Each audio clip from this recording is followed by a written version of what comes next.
Hi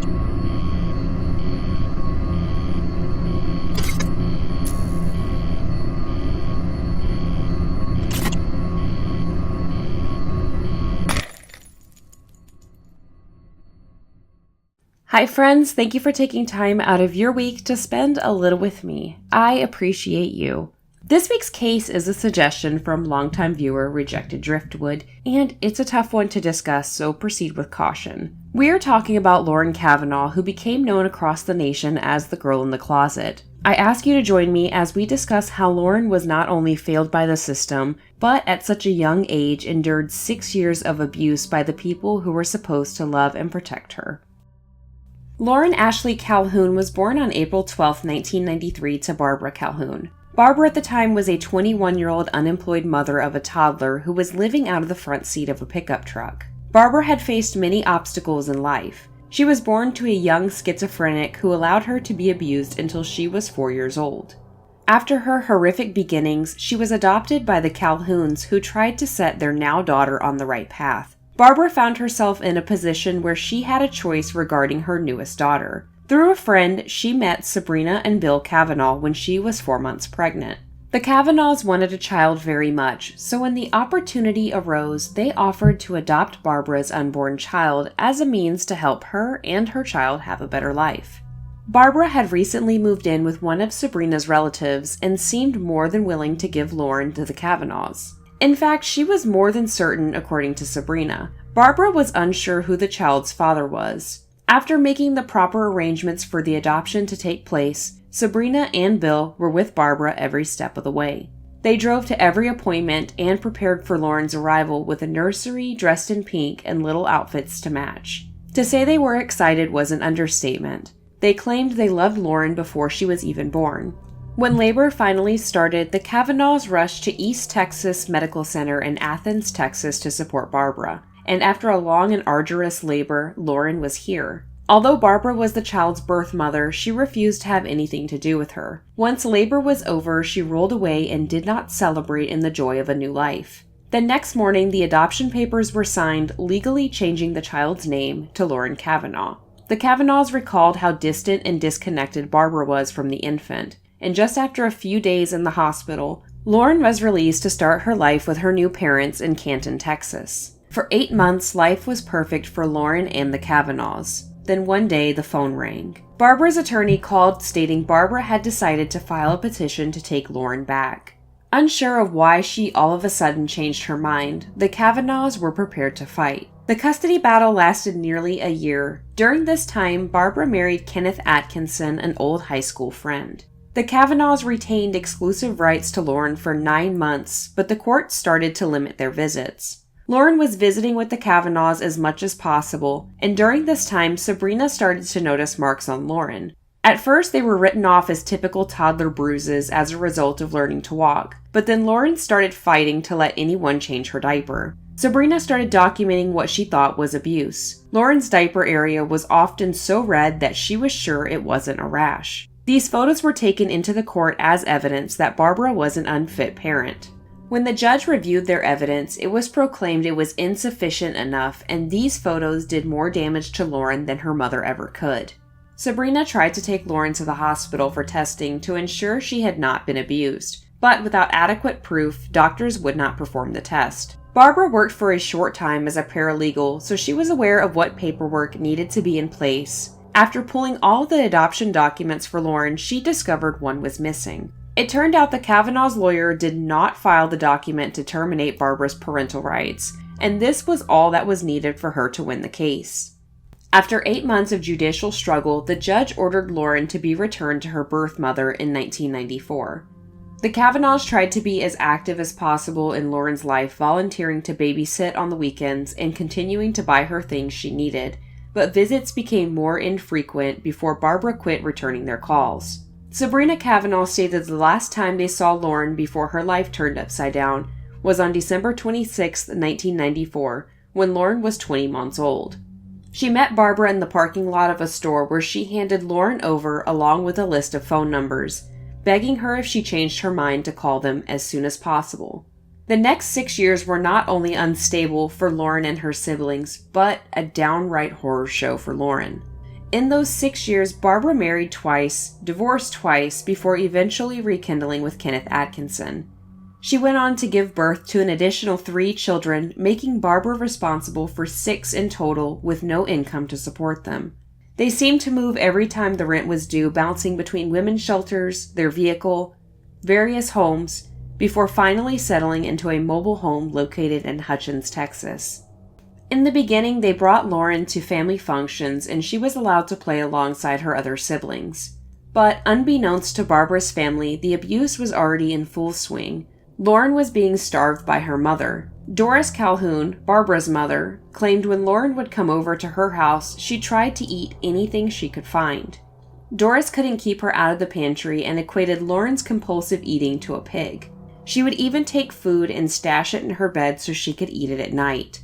Although Doris claimed the child was not emaciated at the time, she knew something wasn't right. She questioned Barbara, who wrote off her behavior as an eating disorder, claiming Lauren couldn't control herself and gorged herself on food, so they needed to limit her intake. It seemed plausible, so Doris let it be, but this was far from the truth. After Thanksgiving of 1999, when Lauren was 6 years old, Barbara's family quit seeing her. Anytime they asked about Lauren, Barbara claimed she was staying with a friend, but in reality, Lauren was trapped in a closet that was 4 feet wide and 8 feet deep. In 1995, Barbara started to occasionally lock Lauren in the bathroom when she misbehaved, and over time this morphed into a spot they called the Hole, in which Kenneth, a carpenter by trade, created to house Lauren, before ultimately ending at her mother's closet in the back of a mobile home in Hutchins. Lauren was very rarely let out of her lonely dark cell, but when she was, she endured what can only be described as torture. Both Barbara and Kenneth Atkinson abused Lauren in every way imaginable, starting when she was just a toddler. Even Lauren's older sister recalled how she would hear the little girl screaming from the bedroom, which they often tried to drown out by playing the radio 24/7. Her sister assumed she was being hit. Sadly, when they weren't abusing her themselves, they rented Lauren out to other men. Her physical abuse from her mother and Kenneth was agonizing. On the rare occasions that Barbara actually gave Lauren a bath, she would hold her head under running water until she couldn't breathe. As briefly mentioned, Lauren was starved by her mother, and she was the only child out of the 6 to endure this type of treatment. The only one who was pushed away into a closet. Barbara would put food in front of her and order her to chew it but not swallow. When her siblings were able to, they would sneak her cold soup, crackers, and tubs of butter. Lauren was abused in almost every way short of murder, a punishment she suffered for 6 years.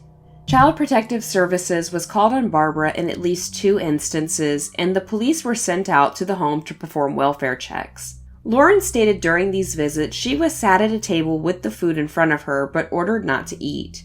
And according to her, the police wouldn't investigate the home. They would only stand on the front porch and talk to the Atkinsons. Complaints were filed against Barbara stating her children were being forced to eat moldy food out of the trash. But when an investigator came to check on the children, Barbara and Kenneth provided false identities and claimed they didn't know a Barbara. Since they couldn't make contact, the case was closed. On June 11, 2001, Kenneth Atkinson decided to have a change of heart. No one really knows why his conscience decided to wake up, but detectives suggested jealousy. It was no secret that Barbara Atkinson was a flirtatious woman. She spent a lot of time online talking to men, and often left her husband alone to care for her children for days at a time. Barbara was rarely around. The 30-year-old mother spent most of her nights at a nearby bar playing video poker. In fact, she wasn't even near the home the night that Lauren was rescued. Maybe for Kenneth, it was easier to place the blame on Barbara for Lauren's abuse. Regardless of the reason, Kenneth approached their neighbor, Jeannie Rivers, about the Atkinson's secret. Rivers recalled Kenneth seemed disheveled and stressed when he asked her to follow him into the trailer. He led her down the hall and into the master bedroom. He swung the closet door open and said, "Hi, Lauren." At first, Rivers wasn't sure what she was staring at. Once her eyes focused, she realized it was a child. Lauren didn't speak, and one of her eyes was swollen and partially closed. Rivers wasn't shocked and asked Kenneth a series of questions. Why is she naked? Do you hug her? Feed her? Does she know she's loved? All he said was, "I do when Barbie lets me." Without another thought, Rivers fled to her home where she and her husband phoned the police. Kenneth pulled Lauren out of the closet, dressed her, and gave her food while they waited. Rivers later went on to describe Lauren's rescue, stating, quote, "What I pictured was a monster, a little itty-bitty monster. She was so frail and without color. Her arms, they appeared to be no bigger than an inch to me. She was naked," end quote. It didn't take police long to arrive to the mobile home. The first officer on the scene was stunned by the child's appearance, stating, quote, "I walked in and I'm looking for an 8-year-old, except I saw what looked like a 3-year-old sitting there, and I immediately asked, 'Where's Lauren?'" End quote. Lauren's prison cell smelled horrendous. The carpet was soiled with human waste and was infested with lice. She was quickly taken away to the Children's Medical Center in Dallas, Texas. It was discovered Lauren had missing teeth, cigarette burns, and puncture wounds. She complained of bugs in her hair and had a bloated belly, protruding ribs, and her arms round were the size of a quarter. Lauren was deprived food for so long that her stomach lacked the enzymes required for digestion. She weighed only 25.6 pounds, and for reference, when she had her 18-month checkup 6 years before, she weighed 23 pounds.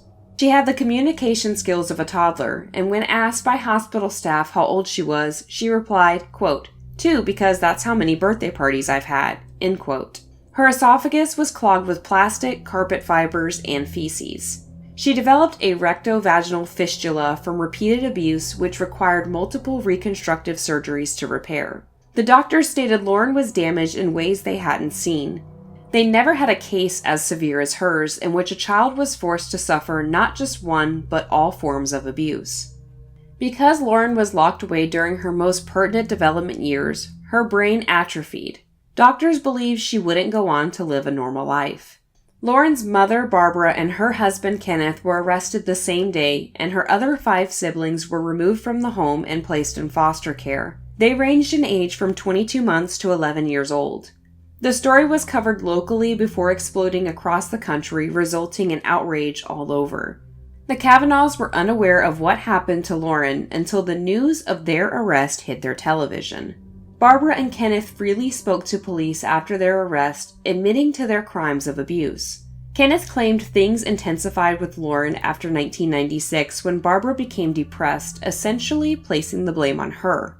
Barbara admitted during an interview that she never loved Lauren. She claimed she never wanted her. When her other kids hurt, she hurt. But with Lauren, she felt nothing. Because Lauren suffered significant psychological damage, she was unable to verbally testify to the abuse. Barbara and Kenneth were charged with serious bodily injury to a child. Evidence from the trailer, including the carpet from her closet cell, was admitted as proof. Initially, Barbara entered a plea of not guilty, and a trial commenced in January of 2002. However, after 2 weeks of testimony, she changed her plea to guilty. On January 29, 2002, Barbara was sentenced to the maximum of life in prison with the possibility of parole. Kenneth was tried and sentenced in December of 2002. He was given the maximum sentence of life in prison with the possibility of parole. Both Barbara and Kenneth are eligible for parole in 2031. Sabrina and Bill Kavanaugh reached out after they saw the news regarding Lauren, and after 3 days of persuasion for police and Child Protective Services, the Kavanaughs were able to prove they were Lauren's adoptive parents who only lost her due to a technicality. After meeting a special investigator through the Dallas County District Attorney's Office, they were able to go to the hospital to see her. The Kavanaughs watched Lauren improve for several days before they were allowed to be reintroduced to her. Lauren didn't remember the Kavanaughs, but did ask if they were going to be her new mom and dad. Recovery was tough for both parties since Lauren had to learn essential things such as potty training and how to use a spoon. The Kavanaughs and her medical team had to introduce her to so many common things. When she first went outside barefoot, she cried because the grass touching her feet felt like bugs. It was something she hadn't experienced. It was discovered Lauren only learned to speak by listening to the music that her abusers left playing all day. However, she lacked the context for words. She didn't recognize things like the sun, a television, or even clouds. Despite all of this, the Kavanaughs were determined to help Lauren live a normal life. Lauren was kept in the hospital for about 5 weeks and was released to the Kavanaughs. In July of 2002, 13 months after her rescue, Lauren was officially adopted by the Kavanaughs. Life definitely hasn't been easy for her. She has struggled with mental health and was assaulted again when she was 12 by her cousin's husband. She's received years of psychotherapy and hundreds of visits with doctors regarding her experiences with fits of rage, night terrors, and crying episodes. Lauren has been diagnosed with cerebral dysrhythmia, which has led to not only difficulty in learning, but also maintaining friendships. In 2013, at the age of 20, Lauren graduated from high school and enrolled in Trinity Community College where she studied psychology. Lauren seemed to be overcoming her trauma. She stopped taking medications and seemed to be more active in her life than years before. However, things took a turn for her in 2018 when she was arrested in December for assault of a 14-year-old girl. Lauren, who was 25 at the time, maintained a Facebook page as a safe place for victims of abuse to find support. It's unclear when the two started corresponding, but the friendship became romantic. When Lauren moved from the area in 2017, they quit talking, but reconnected the following year, with Lauren eventually moving in with the girl and her family. The family was unaware their relationship was anything beyond a friendship. Both the child and Lauren admitted to an intimate physical relationship. Louisville police learned of the abuse after another agency received an anonymous tip, and Lauren was arrested the same day. Although it was a consensual relationship, under Texas law it was illegal since the victim was 14 years old. In 2019, she was indicted on assault against a minor. The same year, she was found incompetent to stand trial. A judge ordered for Lauren to be sent to a mental health facility so competency could be restored. If convicted, Lauren faced up to 20 years in prison.